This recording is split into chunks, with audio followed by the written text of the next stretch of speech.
¿Alguna vez te has preguntado cómo nació la bebida más famosa del planeta? Una fórmula tan secreta que solo 2 personas supuestamente la conocen. Una marca que cambió la industria, la publicidad y hasta el estilo de vida de millones. Hoy en El Origen descubriremos cómo un jarabe creado en una pequeña farmacia de Atlanta se convirtió en el ícono global que conocemos hasta el día de hoy, Coca-Cola.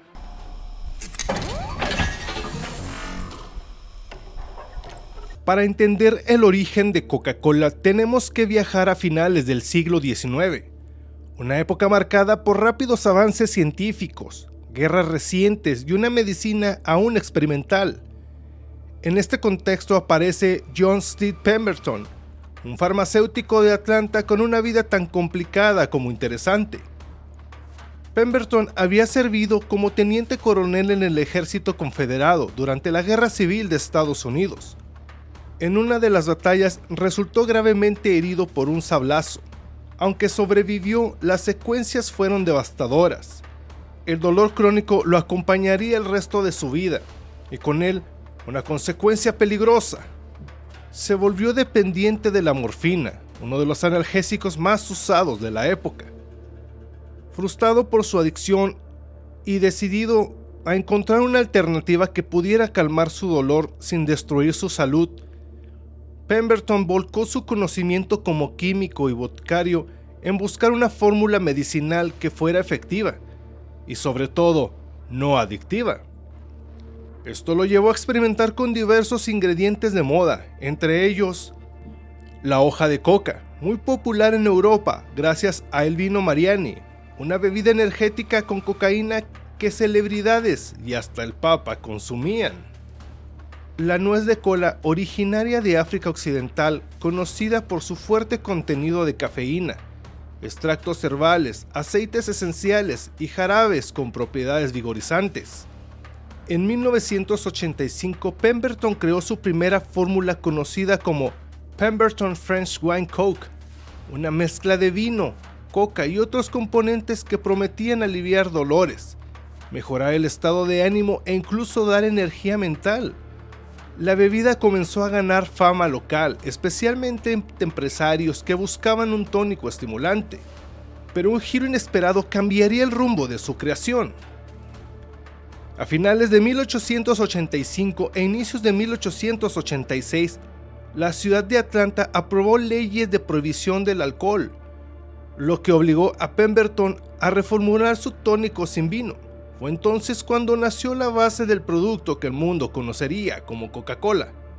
Un jarabe concentrado, dulce, aromático y con efecto revitalizante, inicialmente promocionado como medicinal. Lo que comenzó como una búsqueda desesperada de un hombre por dejar atrás su dolor y sus adicciones, estaba a punto de transformarse sin que él lo supiera, en uno de los productos más influyentes de la historia moderna. Tras la prohibición del alcohol en Atlanta, el farmacéutico John Pemberton se encontró ante un enorme desafío. Si quería que su invento sobreviviera, debía transformarlo. Eliminar el vino podía destruir el atractivo de su tónico, pero también abría la puerta a algo completamente nuevo. Decidido, Pemberton se encerró en su laboratorio improvisado en el patio trasero de su casa y comenzó a mezclar ingredientes hasta dar con una nueva fórmula. De ese proceso nació un jarabe espeso, con aroma a caramelo, cítricos y especias naturales. Conservaba extractos de hoja de coca y nuez de cola rica en cafeína. Esta combinación inspiró el nombre que su contador, Frank Robinson, escribiría con una letra que luego se volvería icónica: Coca-Cola. Robinson no solo diseñó el nombre, también creó la famosa tipografía que hasta hoy identifica a la marca. Un detalle curioso es que Pemberton, aun siendo el inventor, jamás habría imaginado que ese logotipo se convertiría en uno de los símbolos comerciales más reconocidos del planeta. La nueva mezcla se llevó a una farmacia local, la Jacobs Pharmacy, donde se vendió por primera vez el 8 de mayo de 1886. Ahí los dependientes diluyeron el jarabe con agua carbonatada, un experimento casual que cambió el destino del producto, y lo sirvieron como bebida refrescante por 5 centavos el vaso. La sorpresa fue inmediata, la gente quedó encantada con el sabor único, chispeante y energetizante. Pero hay un detalle que muchos desconocen. Al principio Coca-Cola se seguía promocionando como medicina. Se anunciaba como un tónico para los nervios, para la digestión y hasta para la impotencia. Los periódicos de la época afirmaban que podía curar dolores de cabeza, agotamiento y depresión. Era un refresco medicinal, con un toque adictivo, literalmente. Sin embargo, una tormenta se avecinaba. Las autoridades médicas comenzaron a sospechar del uso de cocaína en el producto de consumo popular. A finales del siglo XIX, la percepción de esta sustancia cambió drásticamente. De remedio milagroso a droga peligrosa, Coca-Cola estaba en la mira y la compañía tendría que reformular su producto para sobrevivir. Pero antes de que todo esto ocurriera, Pemberton tomaría una decisión que cambiaría para siempre el rumbo de su creación: vender parte de los derechos de su fórmula, sin imaginar que estaba entregando su futuro imperio por una suma casi insignificante. Aunque Coca-Cola comenzaba a ganar popularidad en Atlanta, su creador John Pemberton no estaba viviendo un cuento de éxito. Su salud estaba deteriorada, su adicción a la morfina empeoraba y sus finanzas se encontraban en ruinas.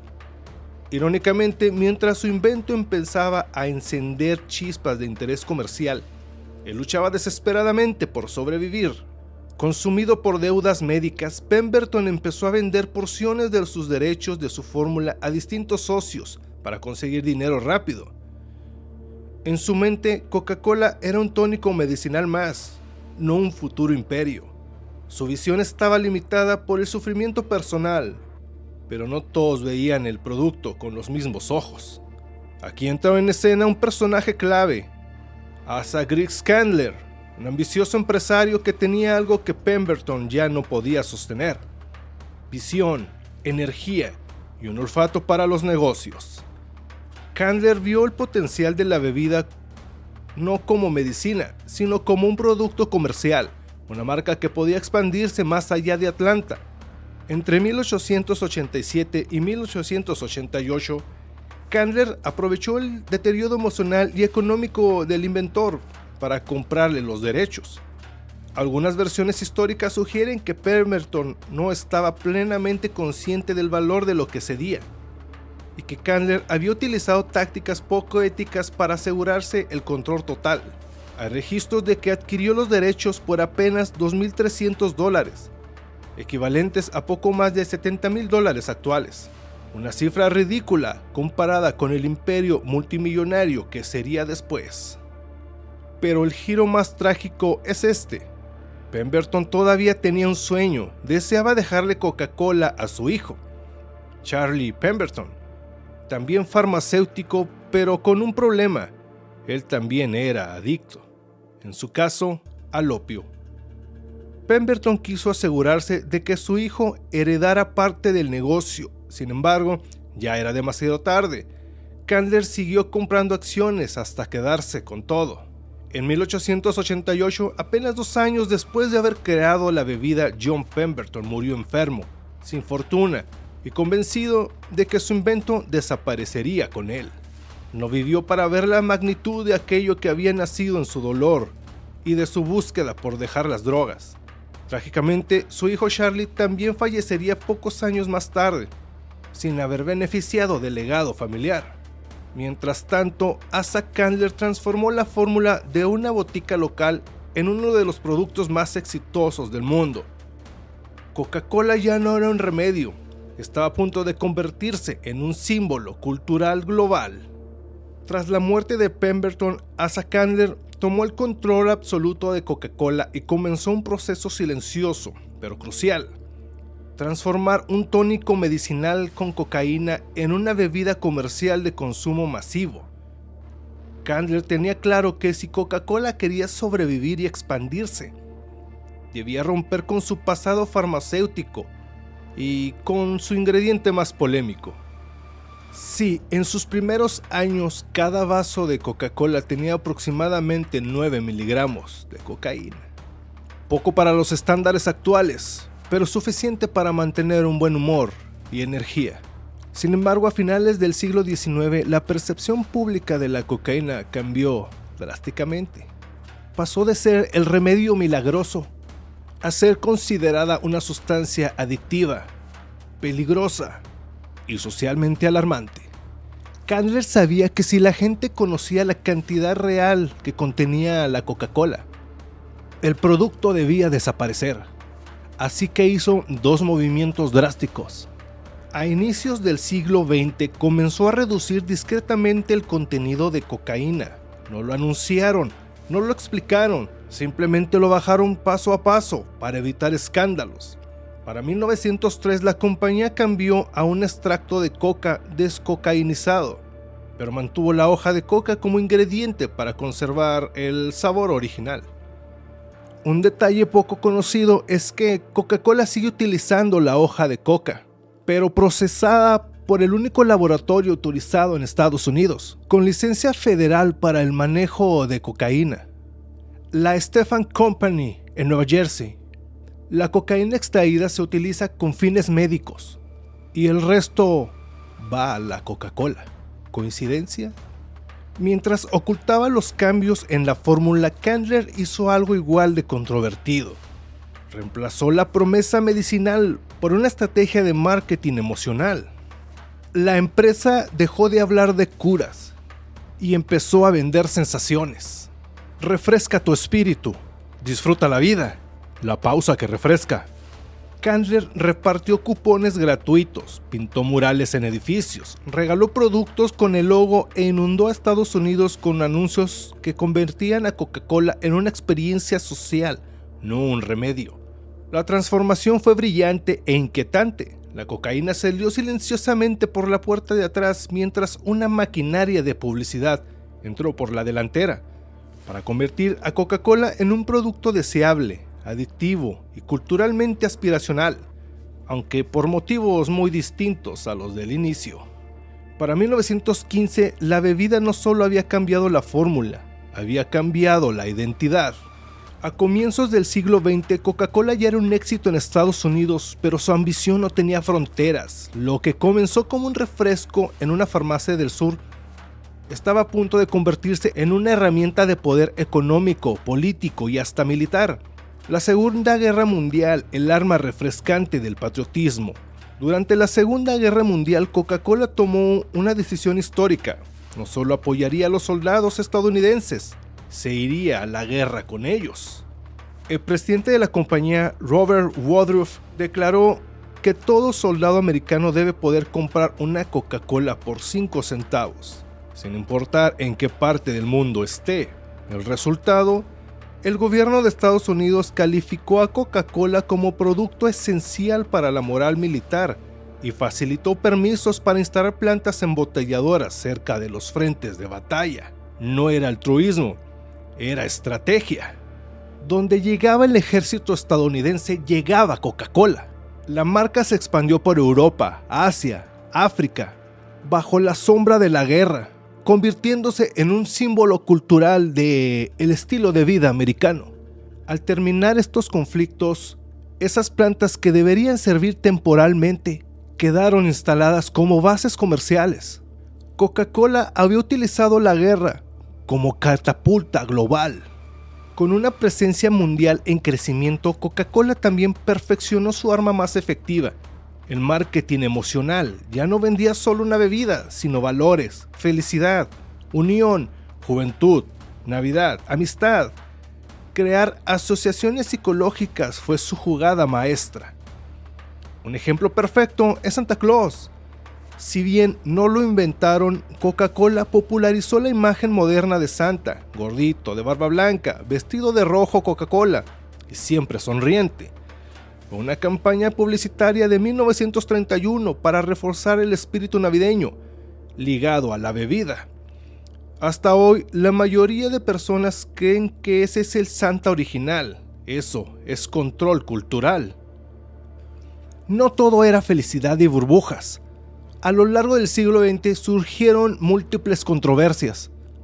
Acusaciones de explotación laboral en Asia y Latinoamérica. señalamientos por prácticas anticompetitivas, usar influencias para expulsar rivales, críticas por contaminación de agua en comunidades rurales, especialmente en India, demandas por publicidad que asociaban a la bebida con salud y bienestar. Pese a su alto contenido de azúcar, la empresa aprendió a manejar estas crisis con una mezcla de silencios, acuerdos legales y campañas publicitarias orientadas a lavar imagen. Y funcionó. La percepción positiva de Coca-Cola sobrevivió. Detrás de los comerciales coloridos y sonrisas, Coca-Cola se consolidó como una corporación con poder geopolítico capaz de influir en gobiernos, guerras, economías y culturas. Esta no era solo una marca, era y sigue siendo un símbolo del dominio cultural estadounidense. A principios del siglo XX surgió un competidor directo, Pepsi-Cola. La rivalidad entre ambas marcas generó innovaciones en marketing, publicidad y distribución, aunque no es el tema central de este video. Esta competencia marcaría una de las batallas de marketing más influyentes del mundo. Si hay un elemento que ha convertido a Coca-Cola en una marca casi mítica, es su fórmula secreta. Más allá de su sabor, el verdadero éxito ha sido convertir esa receta en un misterio que provoca curiosidad, especulación y teorías. La llamada Merchandise 7X, el supuesto nombre del ingrediente clave, es uno de los secretos comerciales mejor protegidos del mundo. Y aquí es donde comienza una de las partes más intrigantes. Durante más de 130 años, Coca-Cola ha cultivado la narrativa de que solo 2 personas conocen la fórmula completa y que nunca viajan juntas en el mismo avión para evitar riesgos. La receta original se mantuvo en una caja de seguridad durante décadas.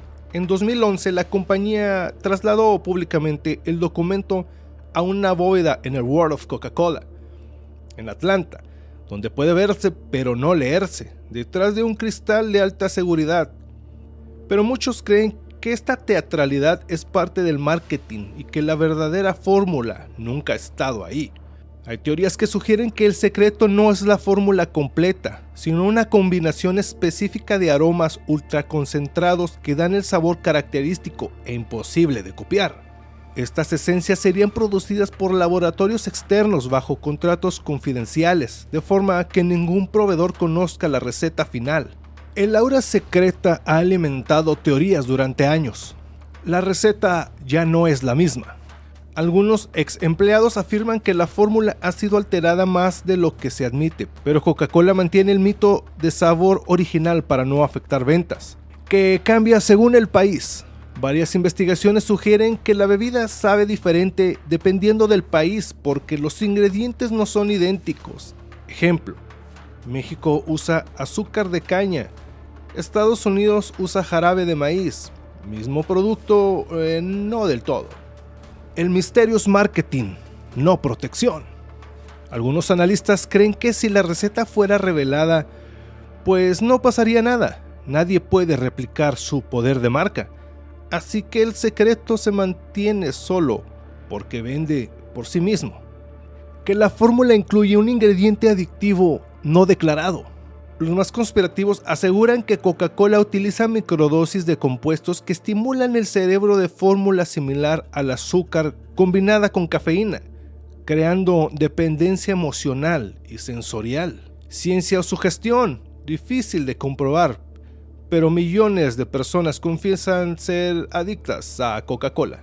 Más de 138 años después de su creación, Coca-Cola no es simplemente una bebida, es un símbolo, un producto incrustado en la cultura mundial y quizá también una de las herramientas de influencia social más poderosas jamás creada. Hoy, Coca-Cola está presente en más países que la ONU, tiene acuerdos con gobiernos, controla mercados publicitarios, patrocina eventos deportivos, culturales y hasta educativos. Su logo es reconocido por más personas que la cruz cristiana o el símbolo de la paz, ingeniería de marca o ingeniería social. La paradoja, sabemos que hace daño, pero seguimos tomando. A pesar de décadas de estudios que relacionan su consumo con la obesidad, diabetes, adicción al azúcar y problemas dentales, Coca-Cola sigue siendo consumida por millones día a día, no por necesidad, sino por deseo emocional. La pregunta incómoda es, ¿nos gusta su sabor o hemos sido condicionados a amarlo? Desde comerciales navideños que dicen lo que es la Navidad hasta patrocinio de equipos y celebridades que moldean aspiraciones sociales, Coca-Cola no vende bebida, vende identidad, felicidad, unión, amistad, celebración, todos conceptos humanos que la marca ha logrado secuestrar simbólicamente. Cuando una corporación es capaz de asociar emociones universales a un producto industrial con azúcar, ácido fosfórico y cafeína, ¿no estamos frente a la máxima demostración de manipulación cultural? La fórmula secreta sigue guardada, la influencia cultural se mantiene, el consumo no disminuye. Coca-Cola ya no solo refresca, define hábitos, influye culturas y moldea comportamientos. Y si una compañía puede lograr eso con una bebida, ¿te imaginas lo que podría lograr con algo más? Tal vez Coca-Cola nunca fue solo un refresco. Tal vez siempre fue un experimento de ingeniería social disfrazado de felicidad en una botella roja. De un jarabe creado en una pequeña farmacia de Atlanta a una de las marcas más influyentes del mundo, Coca-Cola ha dejado una huella profunda en la cultura global. Su historia combina innovación, marketing y una identidad visual única. Este fue el origen de Coca-Cola. ¿Qué otro origen te gustaría conocer? Si te gustan los videos sobre el origen de marcas, inventos e historias reales, suscríbete aquí al canal El Origen. Me ayudarás bastante si me dejas algún comentario y compartes el contenido para llegar a más personas y que más personas conozcan el origen de todos esos productos que nos rodean y que son parte de nuestro día a día. Muchísimas gracias por llegar al final del video. Hasta la próxima.